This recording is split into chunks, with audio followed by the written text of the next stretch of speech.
Hello my dear students, Gayatri Vidya Mandir उच्च माध्यमिक विद्यालय सांचौर जिला जालौर के हमारे इस यूट्यूब चैनल पर आप सभी का एक बार फिर से स्वागत है। प्रिय विद्यार्थियों, आज हम कक्षा 10 की विषय गणित अध्याय 3 द्विघात बहुपद प्रश्न 3.1 का सवाल नंबर 2 और 3 हल करना सीखेंगे और इसके साथ ही हमारी आज प्रश्न 3.1 पूरी तरह से हल हो जाएगी। देखो बच्चों, सवाल नंबर 2 में लिखा है एक द्विघात बहुपद ज्ञात कीजिए जिसके शून्यकों का योग एवं गुणनफल क्रमशः दिए गए हैं। क्रमशः क्रम से, ये शून्यकों का योग, ये शून्यकों का गुणनफल, ये पहले योग फिर गुणनफल, ये पहली संख्या योग फिर गुणनफल, योग गुणनफल दे रखा सभी में। अब देखो सिखा रहा हूं, हमने आपको सिखाया था बच्चों, देखो यहां से द्विघात बहुपद ज्ञात करने का सूत्र आपको लिखाया था एक्स स्क्वायर माइनस मूलों का योग x प्लस मूलों का गुणनफल। ठीक है, इस सूत्र से हम क्या करेंगे सभी सवाल। देखो पहला सवाल, ये क्या हमारे पास में, देखो शून्य के मूल एक ही जो होते हैं। हमारे सवाल में दिया है शून्यकों का योग कितना दिया है, बराबर -3 और शून्यकों का गुणा कितना दिया है, 2 दिया है। राइट, पहले सवाल में शून्यकों का योग दिया -3, शून्यकों का गुणा दिया है 2। अब हम क्या करेंगे, यहां से देखो, यहां से ये एक्स स्क्वायर वैसा का वैसा माइनस, पहले कॉस्ट के मूलों का योग लिखो आप, ये -3, ये x का x, दूसरे कॉस्ट के मूलों का गुणनफल क्या दिया हमारे पास में 2। अब आप हल कर दीजिए इसको, एक्स स्क्वायर माइनस माइनस हो गया प्लस, ये 3x और प्लस का हो गया 2, तो ये हमारा द्विघात बहुपद बन गया। पहले जिस द्विघात बहुपद का शून्यकों का योग -3 है और गुणनफल 2 है, वो द्विघात बहुपद हमें प्राप्त हो गया x square plus 3x plus 2, ये हमको प्राप्त हो गया। अब देखो इसी प्रकार हम सवाल नंबर 2 कर लेंगे, अच्छे से देख लो आप। अब इसके बाद सवाल नंबर 2 करेंगे हम, तो देखो सवाल नंबर 2 कैसे करेंगे, ये सवाल नंबर 2, इसमें शून्य का योग कितना दिया हमारे पास में, ये दिया √2 और शून्य को गुणा दिया 1/3। सूत्र हमारा ये लगेगा। अब हम इसको करके देखो ध्यान से,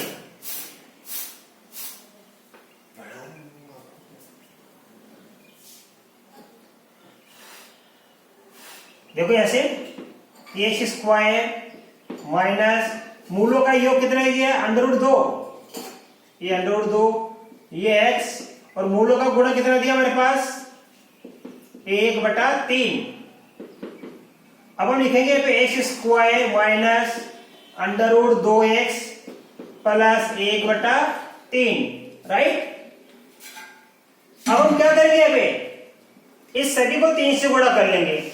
यहां में देखो बटा में क्या लिखा, 3 लिखा है। इन सभी संख्याओं को 3, जो लसब कितना हमारे पास 3 है, आप 3 से गुणा कर लीजिए। तो देखो गुणा करना सिखा रहा हूं, ये एक्स स्क्वायर माइनस का √2x प्लस का 1/3 है, तो यहाँ पे लसब कितना 3 है। इन सभी संख्याओं को 3 से गुणा कर लीजिए, यहां गुणा 3, यहां गुणा 3, यहां गुणा 3, इसको 3 से गुणा किया तो ये बन जाएगा 3x स्क्वायर। इसको 3 से गुणा करेंगे तो 3√2 हो जाएगा, 3√2x। इसको 3 से गुणा करेंगे, 3 से 3 कट, कैंसिल हो गया, बच गया 1, तो ये उत्तर प्राप्त हो गया हमको। अच्छे से सीखना, ये बटा में आ गया तो इन सभी संख्याओं को इस बटा की संख्या से गुणा कर देना। ये आ गया 3x स्क्वायर माइनस का 3√2x प्लस 1, ये हमारा दूसरा द्विघात बहुपद हमको ज्ञात हो गया। अब इसी प्रकार हम सारे सवाल करेंगे। देखो अब आप इसका स्क्रीनशॉट ले लीजिए, मैं सवाल नंबर 3 सिखाऊंगा इसका।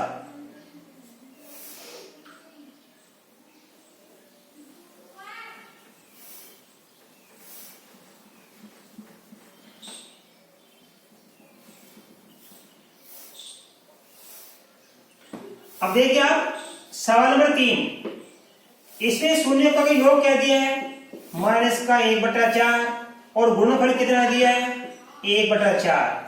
अब देखो यहाँ पे ये मान दिया हुआ है, हम यहाँ से करेंगे द्विघात बहुपद, यहाँ से ये एक्स स्क्वायर माइनस मूलों का योग, कोष्टक के अंदर मूलों का योग लिखेंगे माइनस का 1/4, ये कोष्टक में लिखा करो हमेशा मान, ये एक्स का एक्स और मूलों का गुणनफल कितना है 1/4।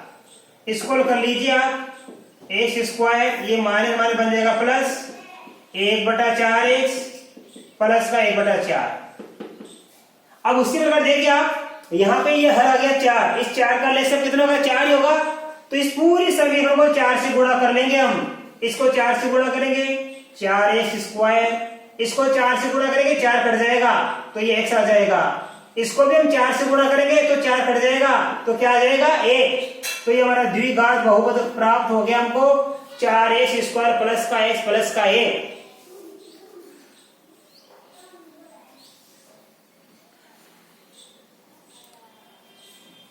अब आप इसका स्क्रीनशॉट ले लीजिए बच्चों, मैं सवाल नंबर आपको सिखाऊंगा इसका 4।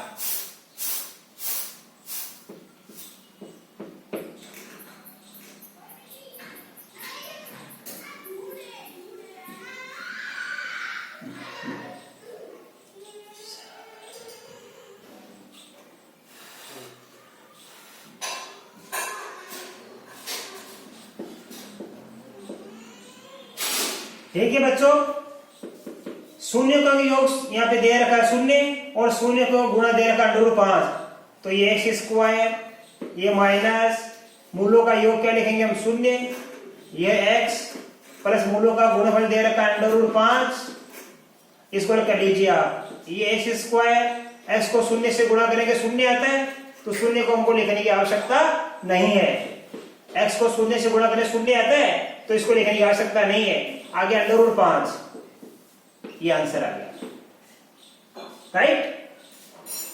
अब इसी प्रकार देखो हम सवाल नंबर हल करेंगे 5वां।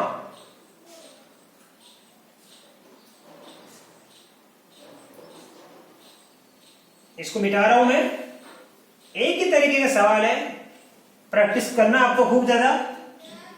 देखो यहाँ पे क्या लिखा है नंबर इसमें 5 में शून्य का योग दे रखा है 4 और गुणनफल दे रखा है 1, एक्स स्क्वायर का एक्स स्क्वायर माइनस मूलों का योग कितना है यहाँ पे 4, ये 4x प्लस मूलों का गुणनफल कितना दे रखा है 1, ये आंसर आ गया राइट। ये सिंपल सवाल है, एक्स स्क्वायर का एक्स स्क्वायर मूलों का योग क्या दे रखा है, यहाँ पे दे रखा है 4 तो मैंने लिख दिया 4, ये माइनस का माइनस ये लिख दिया 4, ये x का x और मूलों का गुणनफल दे रखा है। इसी प्रकार देखो यहाँ पे अब हम सवाल हल करेंगे इसी प्रकार, आप ये भी कर सकते हो छठा। देखो इसका छठा सवाल, छठे में देखो हमारे पास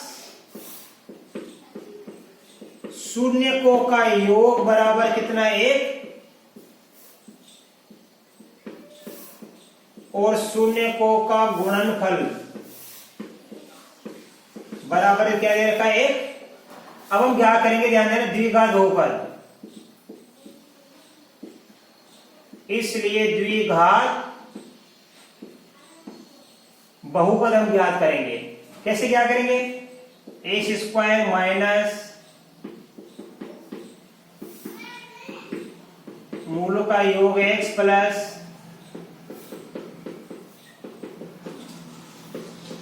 मूलों का गुणा, ये सूत्र लिख दिया हमने। अब देखिए बच्चों, एक्स स्क्वायर का एक्स स्क्वायर माइनस मूलों का योग क्या दे रखा है 1, तो ये 1 लिख दो आपको 1x, मूलों का गुणा कितना दे रखा है 1, ये 1 लिख दीजिए आप, तो ये एक्स स्क्वायर ये माइनस का 1x, x को x से गुणा करो 1 ही आता है, 1x आता है प्लस का 1 ये आ गया। तो इस प्रकार आज हमने एक द्विघात बहुपद ज्ञात करना सीख लिया जिसके शून्यकों का योग दिया गया है एवं शून्यकों का गुणनफल भी दिया हुआ है। अब आप इसका स्क्रीनशॉट ले लो, मैं सवाल नंबर 2 सिखाऊंगा आपको।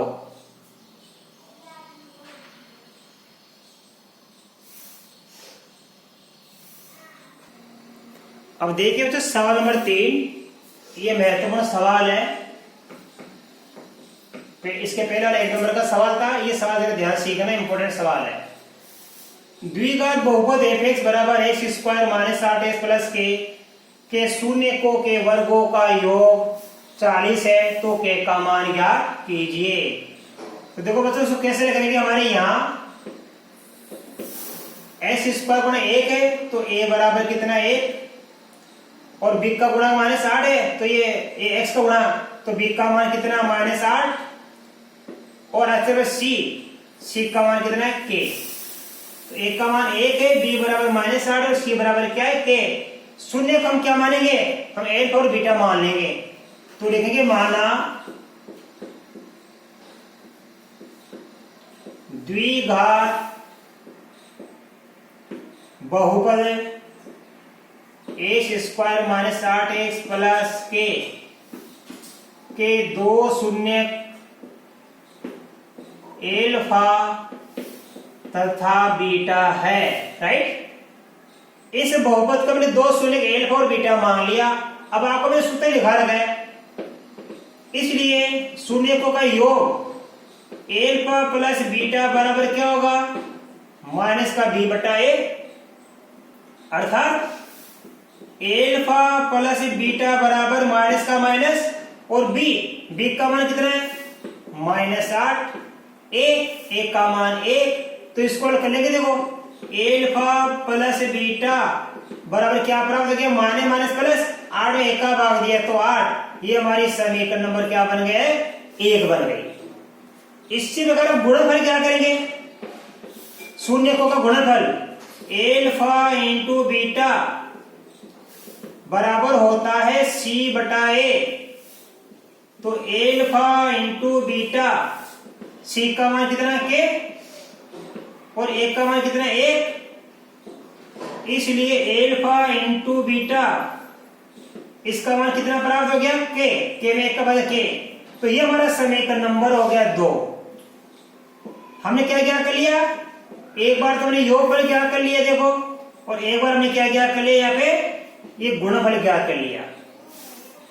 योगफल एल्फा प्लस बीटा बराबर माइनस b बटा ऐसे ज्ञात कर लिया, और गुणनफल एल्फा इंटू बीटा बराबर c बटा ऐसे हमने ज्ञात कर लिया। अब हम हमारे जो समीकरण है ना, एक देखो क्या लिखा है, शून्यकों के वर्गों का योग कितना है 40। हम क्या करेंगे, यहाँ पे इस समीकरण का वर्ग करेंगे, ये तो हमारा योग नहीं, योग वाली, इस योग वाली का वर्ग कर देंगे, तो हम लिखेंगे समीकरण 1 का वर्ग करने पर जो हमने शून्यकों का योगफल ज्ञात किया था, उस समीकरण का हम क्या कर देंगे, वर्ग बना देंगे। तो कैसे बनेगा, देखो यहाँ पे एल्फा प्लस बीटा का वर्ग बराबर इधर क्या लिखा है, 8 का वर्ग, बाकी आगे सिखा रहा हूं। देखो ये हमारा a प्लस बी का होल स्क्वायर वाला फॉर्मूला लागू हो गया, एल्फा का स्क्वायर और ये बीटा का square plus 2 alpha into beta, 2 alpha into beta बराबर 8 का स्क्वायर कितना हो गया 64। ये हमारी समीकरण नंबर हो गई 3, ये हमारी समीकरण नंबर क्या होगी 3। अब हमारे साथ देखो शून्यकों के वर्गों का योग कितना दिया 40, तो लिखेंगे चूंकि शून्यकों के वर्गों का योग बराबर कितना है 40, ये हमारी समीकरण मान लो, ये लो शून्य के वर्गों का योग कितना 40 है। अब देखो शून्य कौन से हमारे पास, एक तो हमने माना क्या एल्फा, तो एल्फा का वर्ग, बीटा, बीटा का वर्ग, इन दोनों के वर्गों का योग कितना 40, तो मैं यह लिखूंगा, इसलिए alpha square plus beta square बराबर क्या बन जाएगा 40। ये समीकरण नंबर क्या बन गई 4। ये शून्यकों के वर्गों का योग 40 दे रखा है, तो शून्य के हमने एल्फा और बीटा माना, एल्फा का वर्ग बीटा का वर्ग दोनों का योग कितना दिया 40। अब देखो बच्चों हमारे सवाल में ये एल्फा इंटू बीटा, ये रहा एल्फा इंटू बीटा, और ये alpha square plus beta square ये रहा, तो इस समीकरण 2 का और 4 का मान किस में देंगे 3 में। समीकरण 2 व 4 का मान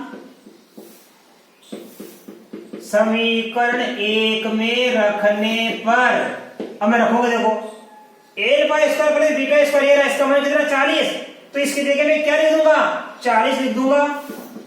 2 की जगह 2 into alpha into beta, alpha into beta का मान क्या लिखा के, तो मैं लिख दूंगा के बराबर 64। अब देखो इस 2 को कैसे गुणा किया, 2 के बराबर 64, इसका हो जाएगा पक्षांतरण, इधर आ जाएगा तो किसका बन जाएगा माइनस का 40, 64 से 40 घटेंगे तो क्या बचेगा 24, तो 2 के बराबर 24। अब के का गुणा 2 से हो रहा है तो ये 2 भाग में बदल जाएगा, इसलिए के बराबर 24 बटा 2, 2 से काटेंगे 12 टाइम, तो के बराबर आ गया 12। बड़ा ही सिंपल सवाल है, ध्यान देना। हमें क्या करना है, एक बार तो इन शून्यकों का हमने अल्फा और बीटा मान लिया, एक बार शून्यकों का योगफल क्या कर लेना, एक बार शून्यकों का गुणनफल, तो हमारे पास 2 समीकरण बन जाएगी। चाहे पहले आप योगफल वाला ज्ञात कर लो, चाहे गुणनफल वाला, कोई फर्क नहीं पड़ता है। नहीं, ध्यान देना, ये शून्यकों का योगफल वाला जो हमारा समीकरण है ना, ये जो उत्तर आया, इस समीकरण का योगफल वाले का वर्ग बना देना, तो वर्ग बनाने पर हमको समीकरण नंबर 3 प्राप्त हो जाएगी। और शून्य के वर्गों का योग 40 है, ये हमारे समीकरण नंबर क्या बन जाएगी यहाँ पे 4। तो ये गुणनफल वाली समीकरण और ये वर्गों के योग वाला समीकरण, ये उठाकर किस रख देंगे, इस नंबर 3 में रख देंगे। हल करने पर आ गया के बराबर 12। तो बच्चों ध्यान देना, ये जो हमारा तीसरा सवाल बड़ा इंपॉर्टेंट था जो मैंने आपको सिखाया। इसमें द्विघात बहुपद दिया था x स्क्वायर माइनस का 8x प्लस के, इसमें शून्य के वर्गों का योग 40 है और के का मान हमको ज्ञात करना है। यहाँ देखो एक का मान 1, बी का मान -8 और यहाँ पे सी का मान के। अब द्विघात बहुपद के 2 शून्य हम क्या मानेंगे, अल्फा और बीटा। एक बार हमने क्या कर लिया, शून्यकों का योगफल, क्या कर लिया, शून्यकों का क्या कर लिया हमने योगफल, और एक बार में क्या कर लिया यहाँ पे शून्यकों का गुणनफल, शून्यकों का एक बार हमने गुणनफल ज्ञात कर लिया, देखो यहाँ पे, और एक बार हमने शून्यकों का क्या ज्ञात कर लिया योगफल। अब शून्य के योगफल वाला जो हमारा समीकरण है ये, इसका हम बना देंगे वर्ग, वर्ग करने पर हमारा बन जाएगा समीकरण नंबर 3। और शून्य के वर्गों का योग दिया 40, ये नंबर 4। तो समीकरण 2 का मान और 4 का मान 3 में रखेंगे। देखो 2 में a इंटू बी का मान के, तो इस a इंटू बी की जगह मैंने क्या रख दिया के। और देखो यहाँ पे एल स्क्वायर प्लस ये alpha square plus beta square बराबर 40, तो अल्फा स्क्वायर बीटा स्क्वायर का मान है ना ये 40 में यहाँ रख दूंगा। देखो इसकी जगह मैंने रख दिया यहाँ पे 40, 2 का 2, इसका मान क्या रख दिया बराबर 64। तो ये हो गया 2 के बराबर 64, 40 उधर चल जाएगा तो ये घट जाएगा, 64 से 40 गया 24 बच जाएगा। अब 2 के का मान 24 आ गया, तो ये गुणा है के का 2 से, तो 2 बदल जाएगा भाग में, ये भाग में चल जाएगा, तो के बराबर आ जाएगा 24 बटा 2, 24 2 का भाग दिया 12 आ गया। मैंने इस सवाल को आपको 2 बार सिखा दिया है और मैं आशा कर सकता हूँ कि आपको यह बड़ी अच्छी तरह से समझ में आ गया होगा। अब बच्चों इसके बाद में ये हमारी प्रश्नावली 3 एक अच्छी तरह से आपने सीख लिए, ये समाप्त हो गई है। अब आगे के वीडियो में हम प्रश्नावली 3 2 के सवाल करना सीखेंगे। तब तक के लिए धन्यवाद।